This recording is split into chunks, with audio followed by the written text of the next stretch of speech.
Hello, everybody. Good evening.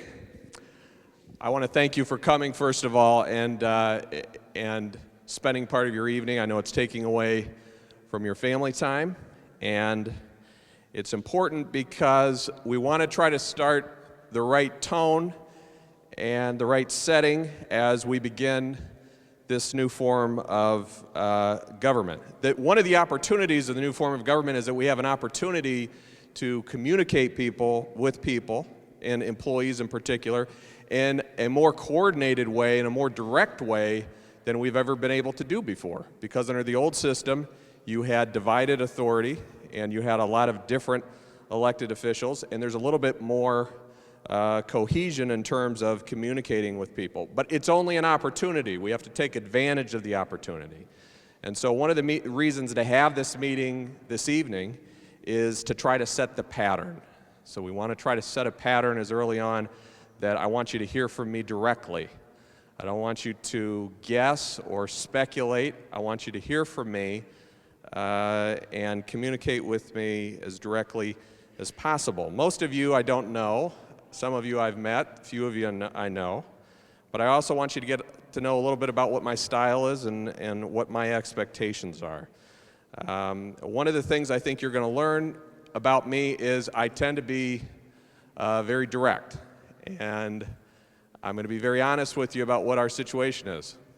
And I'm not going to try to sugarcoat anything for you, because you have a right to get unfiltered, honest information.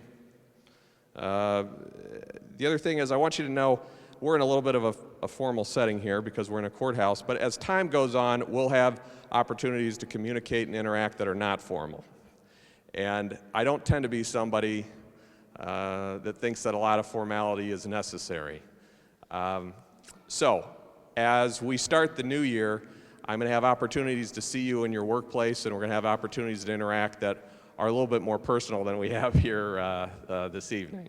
One of the things about me is I'm not interested in titles or anything like that, so if you see me around, you don't have to call me Mr. County Executive-elect or Your Honor or Czar or... So I'll make you a deal. When you see me, you can call me by my first name, and I assume I can call you by your first name. I want to tell you, so what are we going to cover here today? First of all, I want to tell you not just what my style is, which I talked about a little bit, but what I think my job is as county executive. My job is going to be to try to define the policy priorities of county government, work with our county council. I know we have some of our county council members here today, so I want to honor their presence for being here this evening. And then we have to carry out those policies with your help. We can't do it without your help. The system won't work without your participation if you don't believe in the system and you don't work with us in this system. The priorities of the new government are, in general terms, as follows: that we have to provide the core services that we already provide, that we will start promoting regional services of delivery, that we'll try to stimulate job growth. We're going to try to manage the major new projects that the county are doing, like the Medical Mart, for instance. And we're going to follow the principles of good government, which are things like transparency, integrity, inclusion, efficiency, effectiveness, and innovation. And innovation is important because we've got to have a mindset that we're not going to do things the way they've always been done. Some of the old practices work, and some of them could be improved. And we're always going to be looking for best practices across the country and across the state to try to figure out ways to do things better. I think it's also important to have this meeting to talk about what the expectations are for all county employees. What are the expectations of the public? What are my expectations? I don't think we can get to that until we start dealing very directly with the corruption scandal that we have been afflicted with for the last couple of years. You know, the corruption scandal is something that's been discussed in a political context, but the campaigns are over. And I think it's time to just talk about them very honestly and directly. I want to tell you what I think about them. About 16 years ago, I was hired as a county employee by the late Stephanie Tubbs Jones, who was a county prosecutor at the time. And she assigned me originally to juvenile court, and my first assignment was to try cases in front of Judge Kenneth Rocco, who's a very fine jurist who actually hears cases now in the Court of Appeals in this building that we're in this evening. And at the end of every case, Judge Rocco used to always ask me the same question.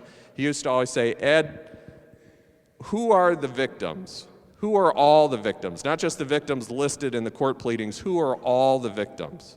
Now, that sounds like a very simple question, but it can be a very profound question. I think we have to ask ourselves that question also about this corruption scandal. Who are the victims of the corruption scandal? Well, there's the obvious victims of the corruption scandal, the taxpayers, obviously, because money that belonged to them was stolen by individuals that belonged to them. The business owners who should have been given a contract but didn't because somebody else bribed their way into a contract, they're obviously a victim. But there are other victims that haven't been talked about as much. Honest county employees, the vast majority of county employees, were also victims.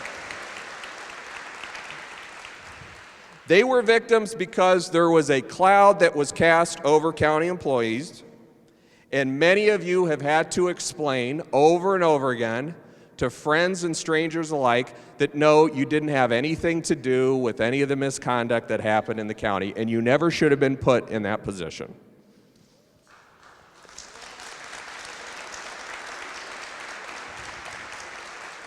Some of you that were managers were victims because you weren't really allowed to manage some of your employees because those employees happened to have what were considered special political or family connections. Some of you, the managers clapped at that, some people didn't. Some of you were passed over for promotions or raises while someone else who didn't work as hard as you or as well as you got those opportunities because of someone that they were close to. And those days are over.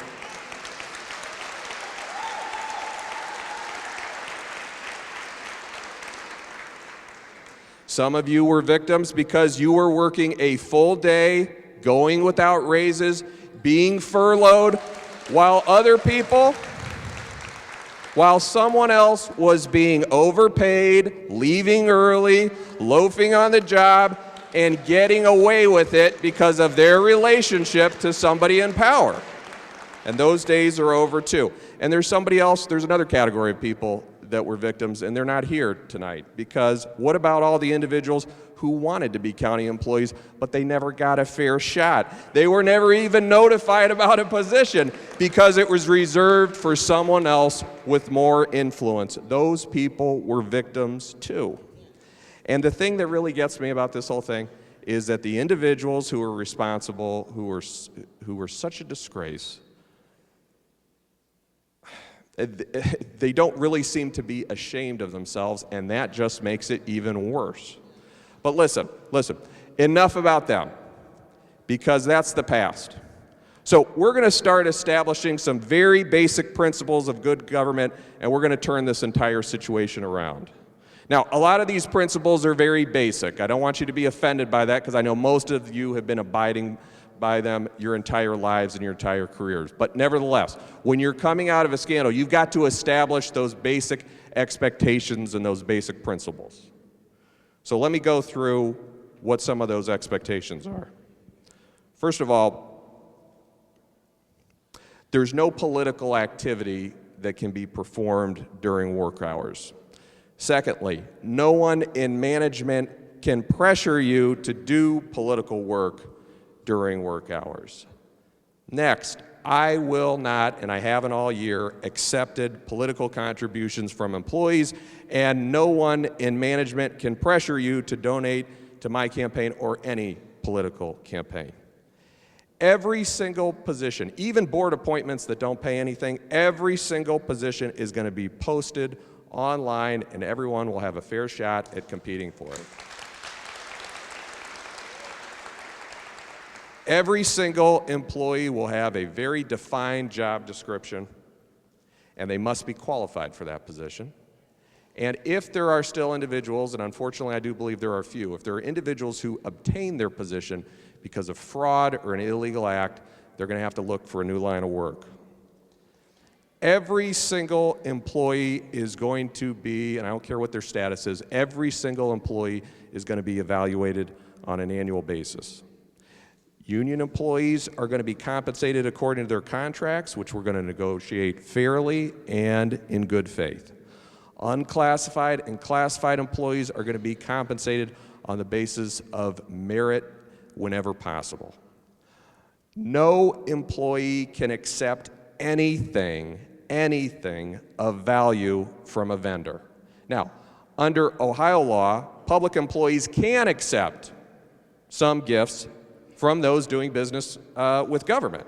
But we're going to establish a higher standard, and we're going to stick to it. I can just tell you, in 12 years as a councilman and a mayor, I never accepted a Cavs ticket, a Browns ticket, a golf game, nothing. That's the clearest standard, and that's the standard that we're going to follow here. Vendors are going to be banned from even offering anything of value to a county employee, and you all will have a duty to report any vendor who has the nerve to violate that policy.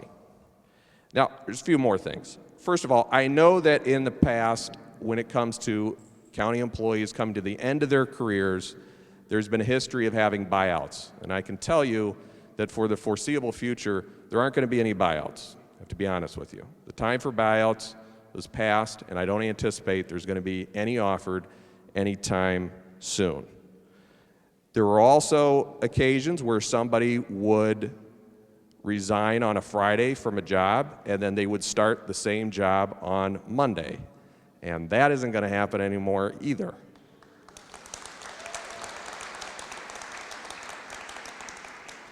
We're going to have a very strong focus on customer service. Service to our customers is all that matters.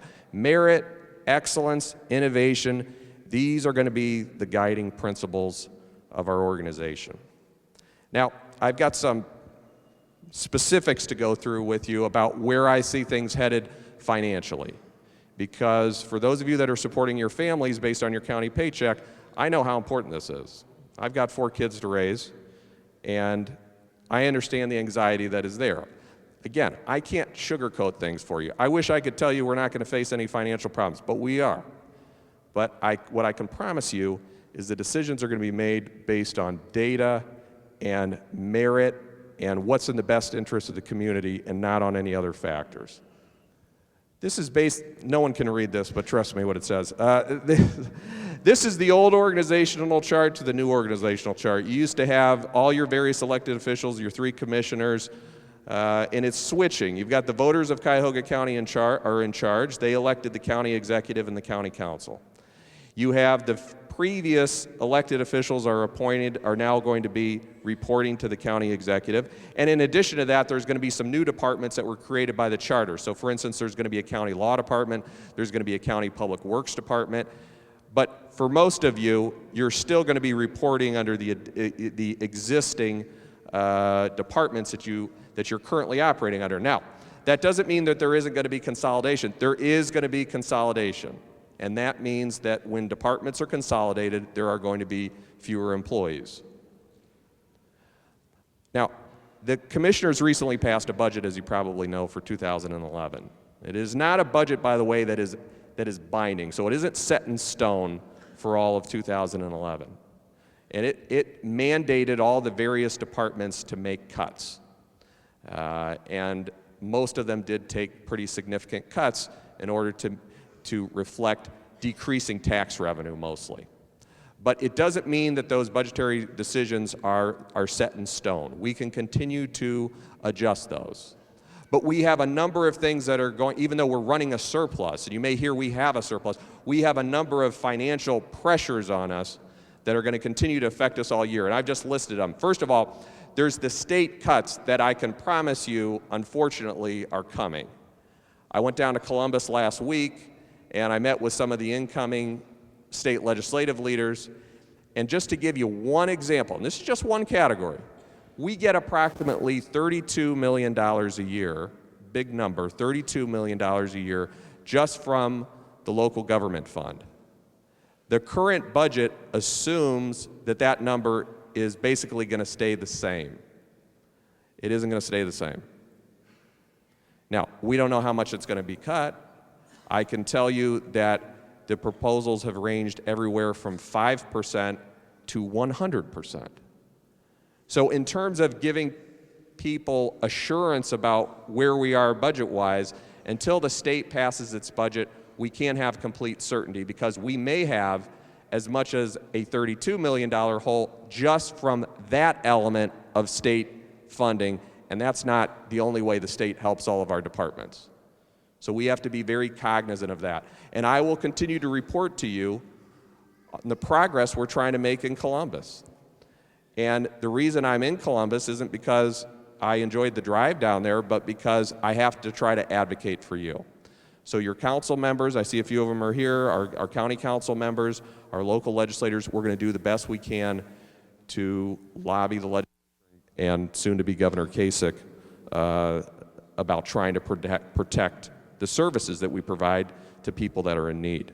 But you need to know that that's a big problem.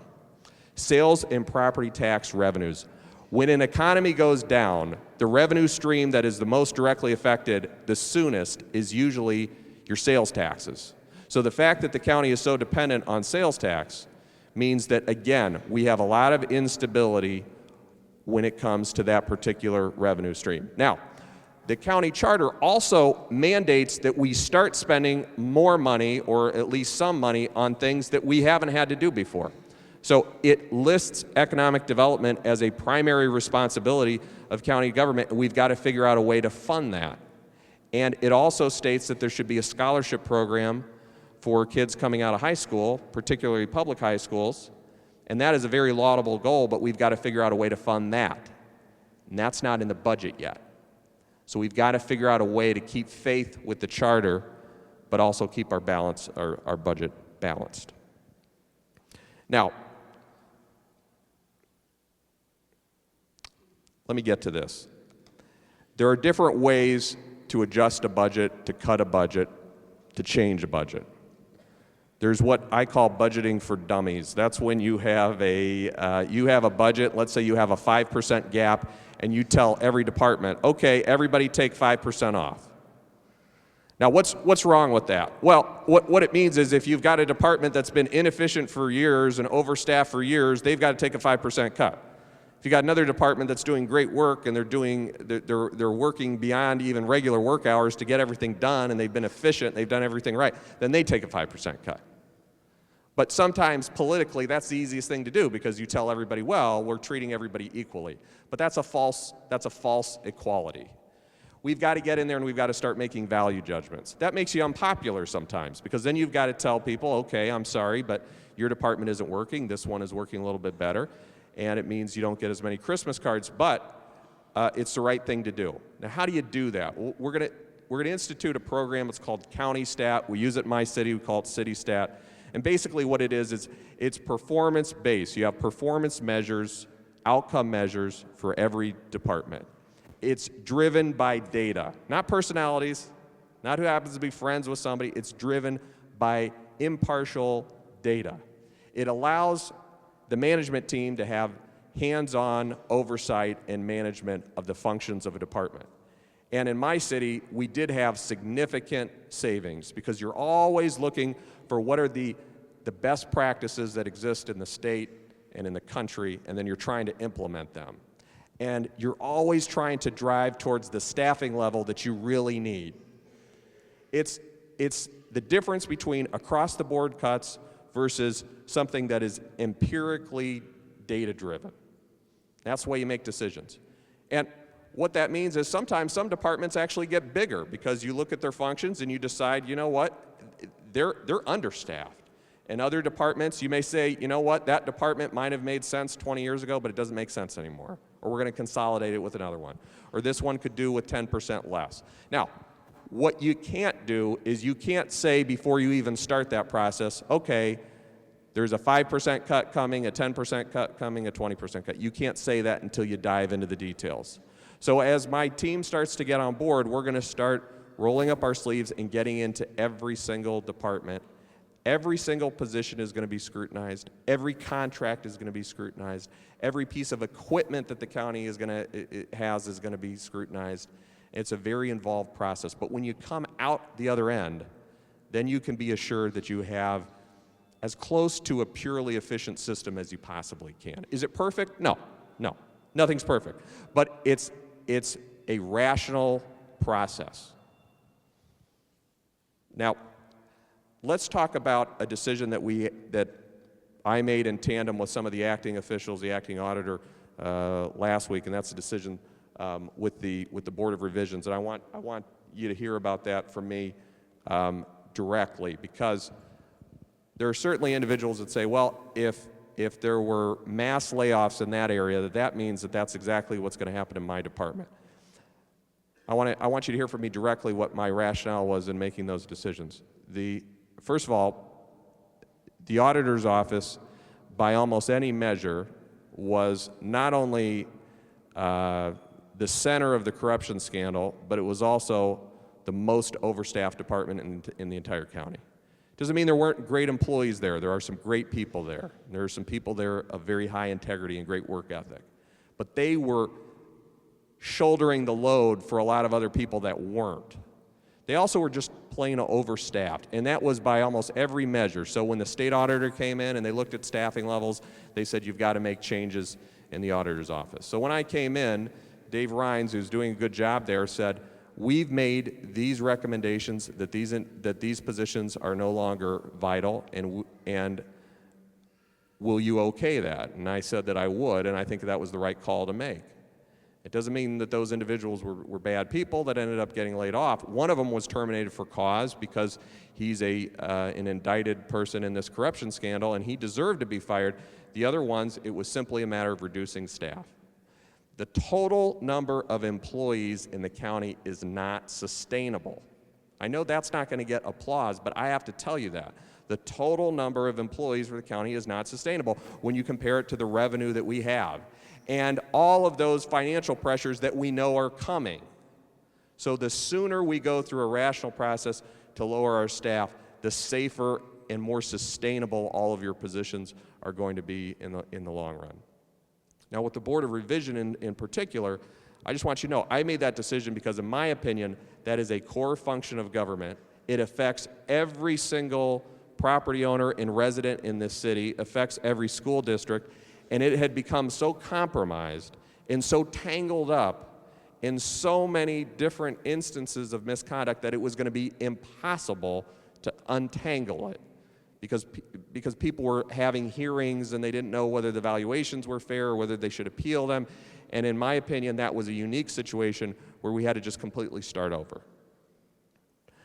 Now, we are at least going to have a process as we go forward from January 1 to have a deliberative process with you and with management teams and with individual departments, and we're going to do our best to continue the great work that people in this county do, and we're going to hopefully have enough breathing room financially that we'll have time to go through our deliberation and our data analysis to make the right decision. This is a very, very tough time to be a county employee. You've had some people really let you down. I just want to tell you personally, you're not going to agree with everything I do, but I'm going to do everything possible so that I don't let you down. I have a special responsibility to you. The whole community has been through a very tough time. And sometimes when you're going through a tough time, you forget about all the good things that this community has.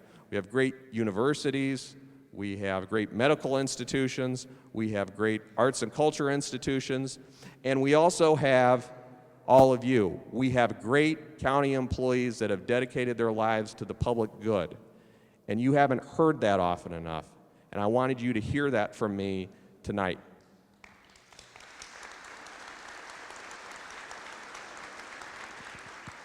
we're facing a lot of challenges. We're going to turn the situation around. Right? The anxiety isn't going to go away right away. The fiscal pressure isn't going to go away, but we're going to get through this, and we're going to come through the other end, and we're going to be fine, and you're going to feel proud, I think, to be a county employee. I want to tell you that I have confidence in you. I believe in you, and I'm very proud that I'm going to get to work with you and for you for the next 4 years. Thank you very much for coming out and hearing me this evening. Thank you very much.